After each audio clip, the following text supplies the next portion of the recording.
Hey guys, hi. So I hope అందరు బాగున్నారని అనుకుంటున్నా. అన్ని విషయాలు అంటే ఈసెట్ 2024 ప్రిపరేషన్ గురించి మాట్లాడుతున్నాము, ఎట్లా చేయాలో మాట్లాడుతున్నాము, కైనమెటిక్స్ మాట్లాడినాము, ఎక్సెట్రా ఎక్సెట్రా చాలా టాపిక్లు మాట్లాడినాం. కానీ అసలు Telangana ECET application form open అయింది, ఎట్లా ఫిల్ చేయాలి, అసలు మెయిన్ విషయమే చెప్పడం మర్చిపోయినాం. ఇంత ప్రిపరేషన్ చేసే టైంలో మనం ఫామ్ ఫిల్ చేయడం మర్చిపోయినాం అంటే చాలా స్ట్రగుల్ అవుతాం అల్టిమేట్గా. సో ఫస్ట్ ఫామ్ ఫిల్ చేయడం ఎట్లా అనేది ఒక్కసారి చూద్దాము. ఐ హోప్ అందరికీ తెలుసు, చాలా వరకు వీడియోస్ వచ్చేస్తున్నాయి. బట్ నేను జస్ట్ ఊరికే నా వరకు నేను ఒకసారి చూపిస్తాను ఎలా చేయాలనేది. మీకు యూజ్ అయితే యూజ్ చేసుకోండి. సో జనరల్గా ఏం లేదు, జస్ట్ గూగుల్ సెర్చ్లోకి వెళ్ళి టీఎస్ ఈసెట్ 2024 అని కొట్టండి. జస్ట్ ఆబ్వియస్లీ ఫస్ట్ మనకు కనిపిస్తుంది ECET.TSCHE.AC.in. ఇది official website. So official website ఇలానే ఉంటుంది. సో ఆర్గనైజ్డ్ బాడీ, గవర్నమెంట్ అన్ని మెన్షన్ చేస్తున్నాయి చూడండి. సో ఇప్పుడు ఇక్కడ ఫస్ట్ పాయింట్ నేను ఇంకా ఎక్స్ప్లెయిన్ కూడా చేయలేదు యాక్చువల్ నోటిఫికేషన్ గురించి. సో ఫస్ట్ ఒక్కసారి డేట్స్ చూద్దాం, ఇంపార్టెంట్ డేట్స్ ఆల్రెడీ మనకు తెలుసు. నోటిఫికేషన్ అపియరెన్స్ వచ్చేసి February 14th, అంటే వ్యాలంటైన్స్ డే రోజే జరిగింది. సో తర్వాత అప్లికేషన్ సబ్మిషన్ గురించి 15th నుంచి స్టార్ట్ అవుతుంది. లాస్ట్ డేట్ వచ్చేసి 16th April.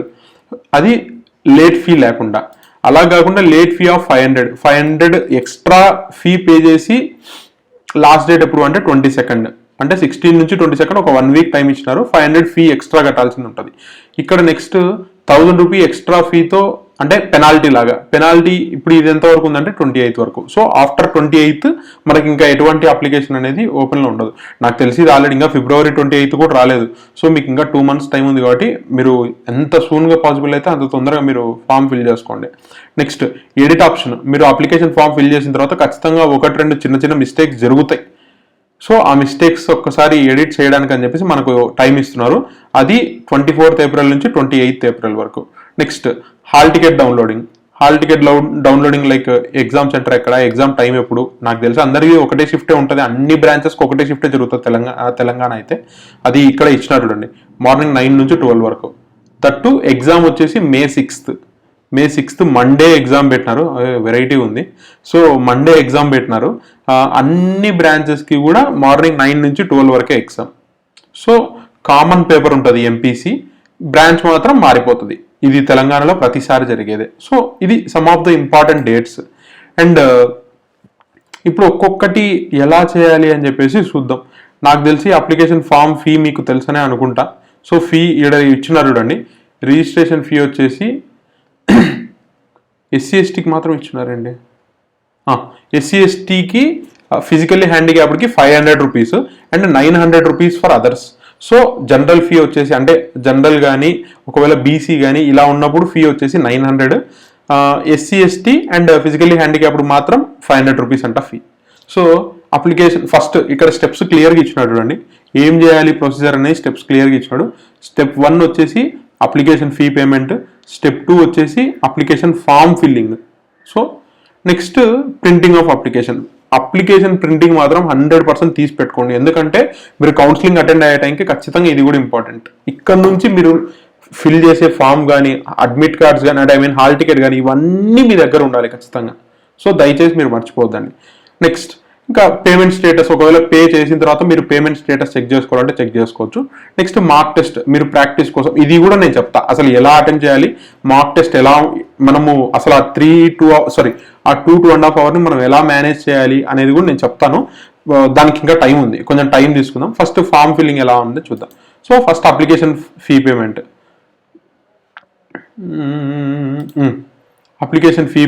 చూడండి.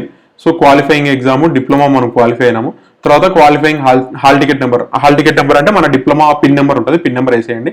తర్వాత బ్రాంచ్ స్టడీడ్, ఏ బ్రాంచ్ స్టడీ చేసినారో. ఇక్కడ మాత్రం తప్పు చేయొద్దండి, అతి దరిద్రమైన తప్పు ఇది కూడా చేస్తారు కొంతమంది. లాస్ట్ టైం నాకు స్టూడెంట్ చెప్పున్నాడు, అబ్బాయి ట్రిపుల్ అంట కానీ EC ఫామ్ ఫిల్ చేసిన అన్నాడు. ఇంకా అంతకంటే దరిద్రం ఇంకొకటి ఉండదు. సో చూసుకోండి, select the branch for the entrance test. So okay, branch కూడా దీంట్లోనే ఇండికేట్ చేసినాడు. సో ఒకటే. Next year of passing of qualifying exam, మన డిప్లొమా ఎప్పుడు పాస్ అయినామని చెప్పేసి. సో ఇఫ్ ఇన్ కేస్ కనుక మనం ఇంకా ఫైనల్ ఇయర్లో ఉంటాం కాబట్టి 2024 అనేది పాసింగ్ ఇయర్ అవుతుంది అంతే. నెక్స్ట్ ఆధార్ కార్డు, అది మ్యాండేటరీ అయితే ఇవ్వలేదు. మీరు గుర్తుపెట్టుకోండి, ఎక్కడైతే స్టార్ మార్క్ ఉంటుందో అది మ్యాండేటరీ, ఖచ్చితంగా ఎంటర్ చేయాలి. అది మీరు ఎంటర్ చేయనంత వరకు ఫామ్ ముందరికి కదలదు. అలా కాకుండా స్టార్ మార్క్ లేదు అంటే ఇంకా అది మ్యాండేటరీ కాదనమాట. సో ఇక్కడ చూడండి, క్యాండిడేట్స్ నేమ్, మన నేమ్ అనేది చాలా మ్యాండేటరీ ఆబ్వియస్లీ. సో మీరు క్యాండిడేట్స్ నేమ్ ఎంటర్ చేయండి, డేట్ ఆఫ్ బర్త్ ఎంటర్ చేయండి, తర్వాత మొబైల్ నెంబర్ ఎంటర్ చేయండి. Alternate mobile number not mandatory, కన్ఫామ్గా ఎంటర్ చేయాల్సిన అవసరం అయితే లేదు. నెక్స్ట్ ఈమెయిల్ ఐడి మాత్రం జాగ్రత్తగా ఒకటే మెయింటైన్ చేయండి, అదే మీరు ఎంటర్ చేసుకోండి. నెక్స్ట్ కేటగిరీ, ఇక్కడ కూడా దయచేసి మిస్టేక్స్ చేయొద్దు. మీరు కన్ఫామ్గా మీ కేటగిరీ ఏదో తెలుసుకున్న తర్వాతే అప్డేట్ చేయండి. అండ్ మేక్ షూర్ మీ కాడ మీ క్యాస్ట్ సర్టిఫికేట్ ఉండాలి, కౌన్సిలింగ్ టైం లోపలన్నా అట్లీస్ట్ ఉండాలి. నెక్స్ట్ ఫిజికల్లీ హ్యాండిక్యాప్డా కాదా, అది ఖచ్చితంగా మెన్షన్ చేయాలి. నెక్స్ట్ పేమెంట్ మోడ్, ఏ పేమెంట్ మీరు ఏ మోడ్ ప్రిఫర్ చేస్తున్నారో చేసి మీరు ఫామ్ అయితే ఫస్ట్ ఇక్కడ ప్రొసీడ్ టు పేమెంట్ అని కొట్టినారంటే మీకు వెళ్ళిపోతుంది ఆటోమేటిక్గా, ఆ పేజ్ ఓపెన్ అవుతుంది. మీరు చేసి చూడండి. నాకెందుకంటే నేను అప్లై చేసే వయసు కాదు కాబట్టి నేను ఇంకా అప్లై చేయలేకున్నాను. ఇంకొక స్టూడెంట్ ఎవరిదైనా దొరికినా నేను చేసి చూపిస్తాను. ఫర్ టైం బీయింగ్ ఇది ప్రొసీజర్. నెక్స్ట్ అప్లికేషన్ మనం ఏం చేసినాము, ఫామ్ ఫిల్లింగ్లో ఫస్ట్ స్టెప్ అయిపోయింది. అంటే మనం ఏం చేసినాం, for time being just fee మాత్రం పే చేసినాం. సో పే చేసిన తర్వాత application related fee payment successful అని చెప్పేసి వస్తుంది. దాన్ని ఒక్కసారి స్క్రీన్ షాట్ తీసి పెట్టుకోండి, దయచేసి స్క్రీన్ షాట్ తీసి పెట్టుకోండి, ఎందుకంటే ఫ్యూచర్ యూస్కి చాలా యూజ్ అవుతుంది. నెక్స్ట్ ఎందుకంటే ఇక్కడ మీరు పేమెంట్ స్టేటస్ అని చేసినప్పుడు ఇక్కడ ఏం కావాలి, మన హాల్ టికెట్ నెంబర్, మన డిప్లొమా పిన్ నెంబర్ ప్లస్ మన మొబైల్ నెంబర్ ఉంటే చెక్ చేసుకోవచ్చు. సో చెక్ చేసుకోండి. ఫర్ టైం బీయింగ్ ఇప్పుడు సపోజ్ 13021001 నెక్స్ట్ 77 చూద్దాం. నేను పే చేయలేదు, సో ఏమొస్తుందో చూద్దాం. సో ఇలా చూడండి, payment details not found. So నేను పే చేయలేదు కాబట్టి ఇది యాక్చువల్గా నా పిన్ నెంబర్లేండి. So payment details not found, if amount debited from your account and payment ID not generated. So ఖచ్చితంగా పేమెంట్ చేసిన తర్వాత transaction ID or payment ID generate అవుతుంది. ఒకవేళ మీ అకౌంట్లోంచి డబ్బులు కట్ అయ్యి మీకు పేమెంట్ ఐడి కనుక జనరేట్ అవ్వలేకుంటే అమౌంట్ అనేది మళ్ళీ మీ అకౌంట్లోకే పడుతుందంట in 5 to 6 working days. So జాగ్రత్త, పేమెంట్ చేసేటప్పుడు కొంచెం చూసుకొని చేయండి. సర్వర్ యాక్చువల్గా జనరల్లీ స్పీకింగ్ కొంచెము డే టైం ఉంటుంది కదా, డే టైంలో కొంచెం హెవీ ట్రాఫిక్ ఉంటాయి సర్వర్స్. మామూలుగా టైం ఎక్కువ ఉంది కాబట్టి మీకు అంత ట్రాఫిక్ అయితే ఉండదు. కానీ నేను మళ్ళీ చెప్తున్నా, లాస్ట్ డే వరకు వెయిట్ చేయొద్దు దయచేసి. లాస్ట్ డేకి వచ్చినారు అంటే లాస్ట్ 2-3 days ముందు సర్వర్ చాలా బిజీ అవుతుంది, హెవీ ట్రాఫిక్ ఉంటుంది. కాబట్టి మీరు దయచేసి ఇప్పుడు ఈ గ్యాప్లోనే ఫిల్ చేసేసుకోండి. సో ఇక్కడికి మనం చెక్ చేసేసుకున్నాం, అప్లికేషన్ స్టేటస్ పేమెంట్ స్టేటస్ కూడా చెక్ చేసేసుకున్నాం. నెక్స్ట్ ఏం చేయాలి, యాక్చువల్ అప్లికేషన్ ఫామ్ ఫిల్ చేయాలి. సో ఫస్ట్ వాడు అడుగుతుంది పేమెంట్ ఐడినే అడుగుతున్నాడు. పేమెంట్ ఐడి చేయాలి, పిన్ నెంబర్ ఎంటర్ చేయాలి, తర్వాత మొబైల్ నెంబర్ ఎంటర్ చేయాలి, డేట్ ఆఫ్ బర్త్ ఎంటర్ చేయాలి. ఇవి చేసిన తర్వాత ఆబ్వియస్లీ నెక్స్ట్ ప్రొసీజర్కి వెళ్ళాలి. నెక్స్ట్ ఇంకా ఫండమెంటల్ డీటెయిల్స్ అడుగుతాడు, మనం కాలేజ్ ఎక్కడ ఏం చేసినాం ఎక్సెట్రా డీటెయిల్స్ అడుగుతాడు. సో అవి ఫిల్ చేసేస్తే సరిపోతుంది. లేదు అంటే నేను ఫర్ టైం బీయింగ్ ఇక్కడ యూజర్ మాన్యువల్ ఉంది, ఆ యూజర్ మాన్యువల్ దగ్గరికి వెళ్దాం ఒకసారి, ఎలా ఉంటుందో చూద్దాం. సో ఇది మనం ఇందాక చూసినాం ఫీ పేమెంట్ గురించి రిలేటెడ్. నెక్స్ట్ ఫీ పేమెంట్ ఇప్పుడు ఇందాక మాట్లాడేసినాం, ఫిల్ చేసేసినాం. సో ఇలా అకౌంట్ ఎలా ఫిల్ చేయాలి అని ఇచ్చినాడు. తర్వాత సక్సెస్ఫుల్ అయింది. పేమెంట్ ఐడి చూడండి ఇక్కడ చూపిస్తుంది క్లియర్గా పేమెంట్ ఐడి. సో అందుకే నేను చెప్తుంది, ఒక్కసారి పే చేసిన తర్వాత మీరు దయచేసి దీన్ని స్క్రీన్ షాట్ తీసి పెట్టండి. సో చేసిన తర్వాత చెక్ చేసుకోవడానికి ఇందాక ఆల్రెడీ చూసినాం, మనం చెక్ చేసుకున్నాం. ఇందాక నాదైతే ఏమొచ్చింది, అసలు జనరేట్ అవ్వలేదు, నేను పేమెంటే చేయలేదు కాబట్టి. సో ఇక్కడ చూడండి, ఇతను ఎవరో పే చేస్తున్నారు కాబట్టి ఆబ్వియస్లీ సక్సెస్ఫుల్ అని చూపిస్తుంది. సో పేమెంట్ స్టేటస్ చెక్ చేసిన తర్వాత ఇప్పుడు ఏం చేస్తున్నాం, మనము అప్లికేషన్ ఫామ్ ఫిల్లింగ్కి వస్తున్నాం. సో అప్లికేషన్ ఫామ్ ఫిల్లింగ్లో మనం ఈ 4 డీటెయిల్స్ ఎంటర్ చేసినప్పుడు ఇంకా అప్లికేషన్ ఫామ్ ఓపెన్ అవుతుంది. క్యాండిడేట్స్ నేమ్ ఆటోమేటిక్గా వచ్చి ఉంటుంది యాక్చువల్గా, ఎందుకంటే మనం ఇందాక ఫిల్ చేసినాం కాబట్టి. లేదు అంటే ఇంకా ఇచ్చేయండి. ఇంకొకటి, మీరు ఇక్కడ నుండి దయచేసి గుర్తుపెట్టుకోండి, ఇక్కడ నుండి మీరు ఏ ఫామ్ ఫిల్ చేస్తున్నా కూడా మీ 10th క్లాస్లో ఎలా అయితే ఉందో అలానే మెన్షన్ చేయండి దయచేసి. మీ 10th క్లాస్లో మీ పేరు ఎలా ఉందో, ఇప్పుడు నా పేరు వచ్చేసి నా పూర్తి పేరే ఉంటుంది, మలిశెట్టి అఖిల్ గౌతమ్ అని చెప్పేసి ఉంటుంది. సో సర్నేమ్తో సహా ఉంటుంది కాబట్టి నేను అలానే ఎంటర్, ఇక్కడ నుండి అట్లీస్ట్ అది అలవాటు చేసుకోండి. అండ్ ఫాదర్ నేమ్ కూడా అలానే ఉండాలి, మదర్ నేమ్ కూడా అలానే ఉండాలి, డేట్ ఆఫ్ బర్త్ కూడా 10th సర్టిఫికేట్లో మన మార్క్ లిస్ట్ ఎలా అయితే ఉందో అలానే ఉండాలి. సో నెక్స్ట్ జెండర్, ఇది కూడా తప్పు చేయొద్దండి, గలీజ్ ఉంటుంది. నెక్స్ట్ స్టేట్, బర్త్ స్టేట్, ఎక్కడ పుట్టినారు, డిస్టిక్ ఏది, ఇవన్నీ ఎంటర్ చేసేయండి. సో ఎంటర్ చేసిన తర్వాత మీరు ఏ క్యాస్టో చూడండి. మీ క్యాస్ట్ ఎంటర్ చేసిన తర్వాత మీరు మేలా ఫీమేల్ క్యాస్ట్ ఏది అని కన్ఫర్మ్ అవుతుంది. క్యాస్ట్ అయిన తర్వాత క్యాస్ట్ సర్టిఫికేట్ నెంబర్, పక్కాగా క్యాస్ట్ సర్టిఫికేట్ నెంబర్ ఎంటర్ చేయండి. సో ఆ క్యాస్ట్ సర్టిఫికేట్ నెంబర్ ఎంటర్ చేసిన తర్వాత మీకు ఏమైనా రిజర్వేషన్ ఉందా, స్పోర్ట్స్ కేటగిరీ ఏమైనా ఉందా, లేకుంటే ఎన్సీసీనా, ఇవన్నీ అడుగుతుంది. చూడండి, నాకు తెలిసి ఎవరో కొందరే ఉంటారు కాబట్టి ఇది మనకైతే అప్లికబుల్ కాదు. నెక్స్ట్ లోకల్ ఏరియా క్యాండిడేటా, మీరు ఏ క్యాండిడేట్ అని చెప్పి అడుగుతుంది. నేను మళ్ళీ చెప్తున్నా, తెలంగాణ వాళ్ళు అయితే కనుక మీరు ఓయూ రీజియన్ కిందకి వస్తారు. నెక్స్ట్ కోస్తా సైడ్ వాళ్ళు, అంటే మన ఈస్ట్ వెస్ట్ గోదావరి, విశాఖపట్నం, విజయనగరం, ఈ డిస్ట్రిక్ట్స్ అన్నీ ఉన్నాయి కదా, విజయవాడ, ఇవన్నీ ఉన్నాయి కదా, మీరంతా కూడా ఏయూ రీజియన్ కిందకి వస్తారు. నెక్స్ట్ ఎస్వియు దగ్గరకు వచ్చేసరికి ఎస్వియు మాది రాయలసీమ ప్లేసెస్ అన్ని, అంటే కర్నూలు, అనంతపూరు, చిత్తూరు, కడప, ఈ 4 ప్లేసెస్ మాత్రం అండర్ ఎస్వియు రీజియన్ వస్తుంది. సో చూసుకోండి, లోకల్ ఏరియా ఏ రీజియన్ కిందకో చూసుకోండి. నెక్స్ట్ మైనారిటీనా కాదా ఎంటర్ చేయండి. Minority is for Muslims, so దాన్ని చూసుకొని ఎంటర్ చేయండి. Next annual income range, so income range ఎంత చూసి ఎంటర్ చేయండి. ఇన్కమ్ సర్టిఫికేట్ ఉంటుంది, ఇన్కమ్ సర్టిఫికేట్ చూసి చేసుకోండి. అండ్ ఇంకొకటి, ఇన్కమ్ సర్టిఫికేట్ ఒకవేళ లేకున్నా కూడా మీరు చేయించుకోండి, ఇన్ టైం బీయింగ్ చేయించుకోండి. ఎందుకంటే ఇన్కమ్ సర్టిఫికేట్ 4 years అనుకుంటా validity, if I'm not wrong, 4 years validity ఉంటుంది. కాబట్టి రీసెంట్ మీరు మీ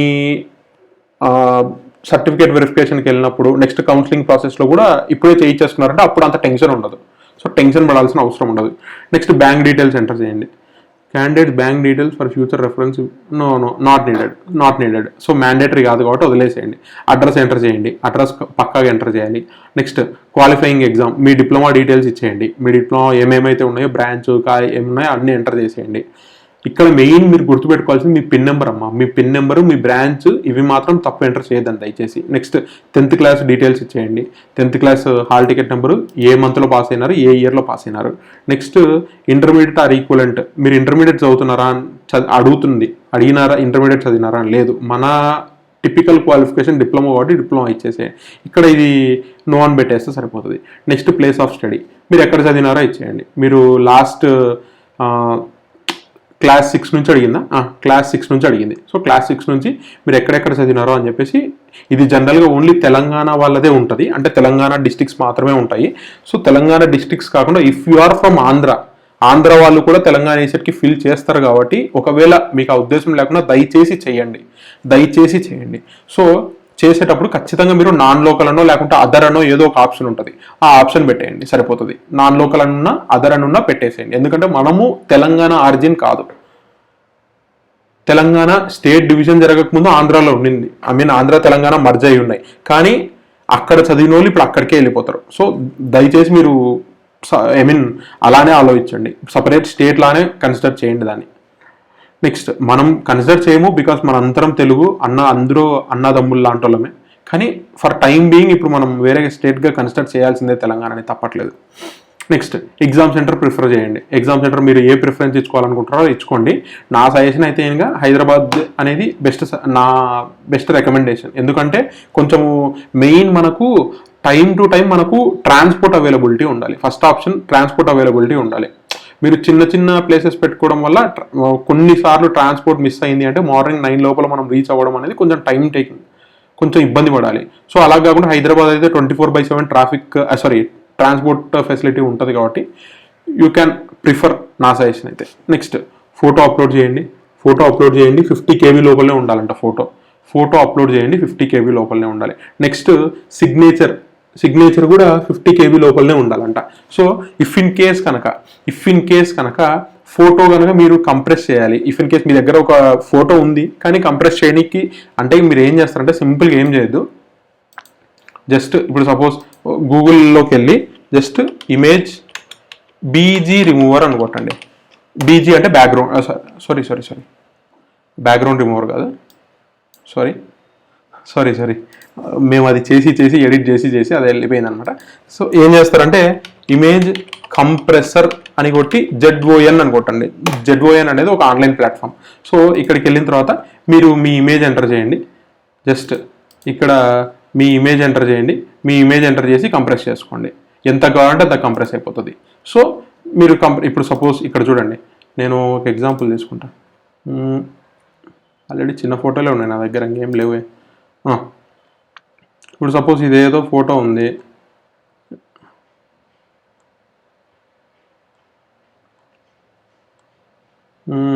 ఏదో ఫోటో ఫర్ టైం బీయింగ్ సరే ఇదే తీసుకుందాం, మన ఫోటోనే తీసుకుందాం, మన లోగో తీసుకుందాం. సో ఇప్పుడు చూడండి, ఒరిజినల్ 187 KB ఉండింది, ఇప్పుడు మనం కంప్రెస్ చేసినాం 125కి వచ్చింది. లేదు అంటే మీరు ఇంకా కంప్రెస్ చేసుకోవచ్చు, ఇంక్రీజ్ చేయండి, ఇలా ఇంక్రీజ్ చేసి కంప్రెస్ కొట్టండి. సో 115కి వచ్చింది. సో మనకు 50 లోపల కావాలి కాబట్టి ఇంకొంచెం కంప్రెస్ చేయండి. ఎక్కువ కంప్రెస్ చేయొద్దు, మరీ దయచేసి ఎక్కువ కంప్రెస్ చేయొద్దు, చూసుకొని కంప్రెస్ చేయండి. చూసుకొని కంప్రెస్ చేసి ఫోటో క్లారిటీ పోకుండా కంప్రెస్ చేయండి, అంతే, డన్. సో అది డౌన్లోడ్ చేసేసుకోండి, సరిపోద్ది. అలా చేసేయండి. మీకు మ్యాండేటరీ డీటెయిల్స్ అన్నీ ఎంటర్ చేసేసి click save button. So save button కొట్టండి. సేవ్ కొడితేనే మనకు నెక్స్ట్ ఒకవేళ మీరు సడన్గా లాగౌట్ అయినా కూడా ఆ డీటెయిల్స్ అలానే ఉంటాయి, లేదంటే మళ్ళీ మొత్తం ఫిల్ చేయాల్సింది ఉంటుంది. సో సేవ్ కొట్టండి దయచేసి. సో సేవ్ కొట్టిన తర్వాత ఏం చేయాలి, ప్రింట్ ప్రివ్యూ ఆర్ ప్రివ్యూ కొట్టేసేయండి, preview or submit. So preview కొట్టిన తర్వాత మనకి ఇలా మొత్తం ఓపెన్ అవుతుంది. ఒక్కసారి అప్లికేషన్ ఫామ్ ఇలా డీటెయిల్డ్గా ఓపెన్ అవుతుంది. సో సబ్మిట్ కొట్టేసినట్టే ఆల్మోస్ట్ ఇలా ఫార్మాట్ చూపిస్తుంది, ఇవన్నీ ఎంటర్ చేసినామని చెప్పేసి. సో ఎంటర్ చేసిన తర్వాత లాస్ట్కి వచ్చేసరికి ఏముంది, మాడిఫై అని ఉంది. అంటే ఒకవేళ ఏదైనా మనం మిస్టేక్ చేసుంటే ఇంకా మాడిఫై చేసుకోమని ఛాన్స్ ఇస్తున్నాడు వాడు, మళ్ళీ ఇంకో ఛాన్స్ ఇచ్చినాడు. లేదు మనం అన్ని కరెక్ట్ పెట్టినాం అనిపిస్తే ఇంకా కన్ఫర్మ్ కొట్టేయండి. ఫ్రీజ్ అని ఉంది, కన్ఫర్మ్ ఫ్రీజ్ కొట్టేసేయండి, అయిపోయింది. సో ఇక్కడతో మన అప్లికేషన్ ప్రాసెస్ అయిపోయింది. సో ఇక్కడ ప్రింట్ అప్లికేషన్ ఉంది. సో ప్రింట్ అప్లికేషన్ కొట్టేసి మీరు ప్రింట్ తీసుకోండి, లేదా డౌన్లోడ్ డౌన్లోడ్ కూడా ఇచ్చినట్టు print or download. So download చేసుకుంటే డౌన్లోడ్ చేసుకొని ఒక కాపీ మీ మెయిల్కి పంపించుకోండి for time being, for safety. So ఇది స్టోరీ. సో మీరు ఇక్కడ క్లియర్గా మళ్ళీ కూడా వాడు application details print application form కూడా ఇచ్చున్నాడు. మీరు కావాలంటే కనుక అప్లికేషన్ డీటెయిల్స్ కావాలంటే కూడా మీరు ఎంక్వైరీ చేసుకోవచ్చు అని చెప్పేసి కూడా ఇచ్చినాడు. అప్లికేషన్ ఫామ్ మీరు ఎప్పుడైనా డౌన్లోడ్ చేసుకోవచ్చు, కానీ ఫర్ టైం బీయింగ్ మీరు ఏం చేస్తారంటే అప్పుడే మీరు డౌన్లోడ్ చేసుకోండి. ఒకవేళ మర్చిపోయినారు అంటే ఇంకేం చేస్తారు, స్టెప్ 3 అని ఉంది కదా ఇక్కడ, వీడికి రండి. వీడికి వచ్చిన తర్వాత మీ డీటెయిల్స్ అన్ని ఇక్కడ ఎంటర్ చేయండి. ఇక్కడ మీరు ఎంటర్ చేసినారు అంటే గెట్ అప్లికేషన్ డీటెయిల్స్ అని కొట్టండి. ఆ ఫామ్ ఓపెన్ అవుతుంది. ఎలా ఓపెన్ అవుతుంది అంటే ఇలా ఓపెన్ అవుతుంది, ఇలా చూపిస్తుంది ఇక్కడ గెట్ అప్లికేషన్ డీటెయిల్స్ అని. ఆ గెట్ అప్లికేషన్ డీటెయిల్స్ కొట్టినా కూడా మన అప్లికేషన్ ఫామ్ వస్తుంది. మీరు యూస్ చేసుకుంటే సరిపోతుంది, డౌన్లోడ్ చేసేసుకుంటే సరిపోతుంది, లేదా ప్రింట్అవుట్ తీసుకుంటే సరిపోతుంది. ఇది సింపుల్ స్టోరీ. సో పెద్ద కష్టమేం కాదు. అండ్ రీజనల్ సెంటర్స్ ఏమేమి ఉన్నాయో చూడండి, టెస్ట్ ఏమేమి ఉన్నాయి, ఎగ్జామ్ సెంటర్స్ ఏమేమి ఉన్నాయి కూడా చూసుకోండి ఇక్కడ. సో చూసుకొని మేక్ షూర్. సో హైదరాబాద్లో అయితే హైదరాబాద్ 1లో ఇవన్నీ సెంటర్స్ ఉన్నాయంట. సో తర్వాత హైదరాబాద్ 2 ఇచ్చినాడు, హైదరాబాద్ 3 ఉంది, హైదరాబాద్ 4 ఉంది, తర్వాత నల్గొండ. మెజారిటీ తెలంగాణ రిలేటెడ్ డిస్ట్రిక్ట్స్లోనే ఉంటుంది ఎగ్జామ్ అయితే. సో కర్నూలులో ఉంటుందా ఎగ్జామ్ అని చెప్పేసి మీరు దయచేసి మళ్ళీ నన్ను అడగొద్దు, ఈ వీడియో పూర్తిగా చూడండి. సో కర్నూలులో ఉంటుందా, కడపలో ఉంటుందా అని చెప్పేసి అడగొద్దండి. ఇక్కడ క్లియర్గా మన స్టేట్ కూడా ఇచ్చాడు, అట్టయితే మన స్టేట్లో కూడా ఇచ్చినాడు ఎగ్జామ్ సెంటర్స్. ఈసారి క్లియర్గా మెన్షన్ చేస్తున్నాడు, ఫైన్ అట్టయితే పర్లేదు. సో ఆంధ్రాలో కూడా కొన్ని సెంటర్స్ ఇచ్చినాడు. యాక్చువల్లీ నాకు తెలిసి లాస్ట్ టైం లేవు అనుకుంటా, if I'm not wrong last time లేవు. సో ఇక్కడ కొన్ని సెంటర్స్ ఇచ్చినాడు, ఒకటి కర్నూలు, విజయవాడ, విశాఖపట్నం, తిరుపతి, గుంటూరు. ఓకే, మంచి విషయమేనండి, ఇదైతే మంచి విషయమే. తెలంగాణ ఈసెట్ ఆంధ్ర వాళ్ళు ఎవరైతే తెలంగాణ ఈసెట్ రాయబోతున్నారో వాళ్ళకైతే ఇది మంచి విషయమే ఇది. కానీ ఆంధ్ర స్పెల్లింగ్ తప్పు రాసినారు, sad. So fine, no issue. ఇది స్టోరీ అయితే. అండ్ నెక్స్ట్ మేక్ షూర్ మీరు కరెక్ట్ చాయిస్ ఫిల్ చేయండి. సెంటర్ మాత్రం కరెక్ట్గా చూస్ చేసుకోండి. ఇప్పుడు మీరు ఆంధ్ర అయితే కనుక మీరు హైదరాబాద్ దగ్గరలో ఉన్నారు అనుకుంటే హైదరాబాద్ ప్రిఫర్ చేయండి. కానీ మీరు ఊరికే హైదరాబాద్కి వెళ్ళాలని చెప్పి దయచేసి జర్నీ రిస్క్ పెట్టుకోవద్దండి. సో మనకి ఇప్పుడు మన రాయలసీమ సైడ్ దగ్గర అయితే కర్నూలు దగ్గరలోనే ఉంది, నెక్స్ట్ తిరుపతి దగ్గరలోనే ఉంది.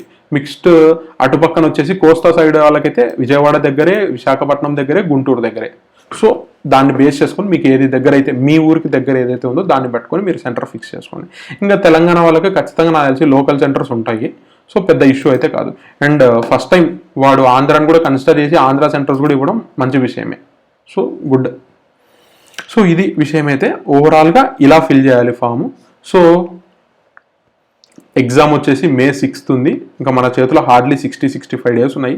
ప్రిపరేషన్ ఇంకా స్టార్ట్ చేయకుండా కూడా స్టార్ట్ చేయండి దయచేసి. సో మీకు ఏ హెల్ప్ కావాలన్నా మీరు కమెంట్ చేయండి, సో దట్ నేను చూసి రెస్పాండ్ అవుతాను. If the concern is genuine ఖచ్చితంగా రెస్పాండ్ అవుతాను. టైంపాస్ కన్సర్న్స్కి అయితే రెస్పాండ్ అవ్వను. సో నిజంగా కన్సర్న్ జెన్యూన్ అయితే కనుక నేను ఖచ్చితంగా రెస్పాండ్ అవుతాను. అండ్ ఇఫ్ పాసిబుల్ కాల్ చేసినా నేను క్లారిఫై చేస్తాను. సో ఫామ్ ఫిల్ చేయండి, మర్చిపోవద్దండి. ఆంధ్ర వాళ్ళు కూడా తెలంగాణ ఈసెట్ రాయండి ప్లీజ్. అండ్ తెలంగాణ వాళ్ళు కూడా ఏపీ ఈసెట్ రాయండి. ఇది నా రిక్వెస్ట్. రెండూ రాయండి ప్లీజ్. ఈ ఒక్కసారి డబ్బుల గురించి ఆలోచించొద్దు దయచేసి. సో మీకు ఆ బెనిఫిట్ ఏందో కూడా నేను ఇంకో వీడియోలో చెప్తా. ఎంత బెనిఫిట్ ఉందో అనేది నేను చెప్తా క్లియర్గా. సో ప్లీజ్ ఈ ఒక్క విషయం మర్చిపోవద్దండి. అప్లై చేయండి. ఏపీ వాళ్ళు, తెలంగాణ వాళ్ళు ఎట్లా తిరిగి అప్లై చేస్తారు. సో అది డోంట్ డిలే, ఇమ్మీడియట్గా అప్లై చేసుకోండి. సో ఫీ మెన్షన్ చేస్తున్నారు, అన్నీ ఉన్నాయి. That's it. ఇంకా మీ ఫ్రెండ్స్తో ఈ వీడియో కనుక మీకు క్లారిటీ ఉంది అన్ని విషయాల్లో అనిపిస్తే కనుక మీ ఫ్రెండ్స్కి ఒకసారి ఇన్ఫామ్ చేయండి దట్ ఇలా ఒక వీడియో ఉంది అని చెప్పేసి. వాళ్ళని ఒకసారి చూసి ఫిల్ చేసే ముందు ఒకసారి గమనించి చేసుకోమని చెప్పండి. దయచేసి మిస్టేక్స్ చేయొద్దు. మనకు మళ్ళీ టైం ఇస్తాడు ఎడిట్ చేసుకోవడానికి, కానీ అంత దాకా వెళ్ళాల్సిన అవసరం లేదని నేను అనుకుంటున్నా. సో దయచేసి జాగ్రత్తగా చేయండి. ఓకేనా? Thank you. Have a great day.